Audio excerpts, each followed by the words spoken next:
5,500 targets inside Iran, including more than 60 ships using a variety of precision weapon systems. Just yesterday, we had strike waves nearly every hour from different locations and directions moving into Iran. We also took out the last of 4 Soleimani-class warships.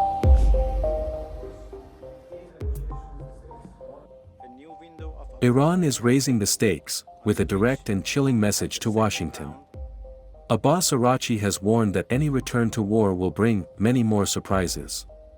He says Iran has learned from months of conflict, and is now prepared for a very different fight. Months after initiation of war on Iran, U.S. Congress acknowledges loss of dozens of aircraft worth billions. Our powerful armed forces are confirmed as first to strike down a touted F-35. With lessons learned and knowledge we gained, return to war will feature many more surprises. At the heart of Iran's warning is a bold claim that could shake U.S. military prestige. Tehran says it became the first country ever to shoot down an American F-35 stealth fighter jet. Araghchi points to a U.S. congressional report that acknowledges multiple aircraft losses, claiming it validates Iran's strike.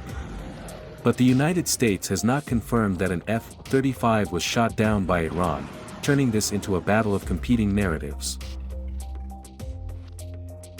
The warning comes after a direct threat from the White House. Donald Trump has given Iran a narrow window to make a deal, or face fresh strikes. Speaking publicly, Trump made it clear that military action remains a real option. We have to have a safe country, we have to have a great country, we have to make sure that Iran doesn't get a nuclear weapon, all of the things that you see me fighting for so hard. And it's always tough, you know, we're negotiating with Iran, and then you have the Democrats, I call them the Democrats, putting in a bill that Trump should immediately stop.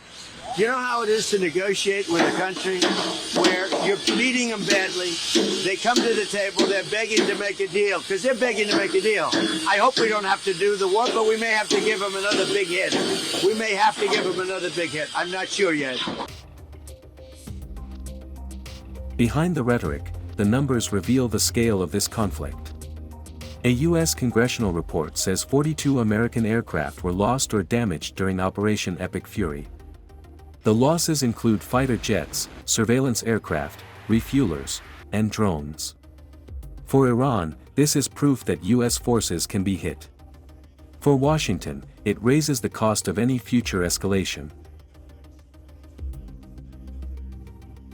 Now, the conflict stands at a critical crossroads. U.S. Vice President JD Vance says the situation could go either way, a deal, or a return to war. We're going to restart the war, which is not the preference of the President of the United States. We're going to restart the operation, or we're going to strike a deal. The ceasefire is fragile. The warnings are escalating. And with both sides drawing red lines, the next move could decide whether this crisis de-escalates, or explodes into a new phase of war.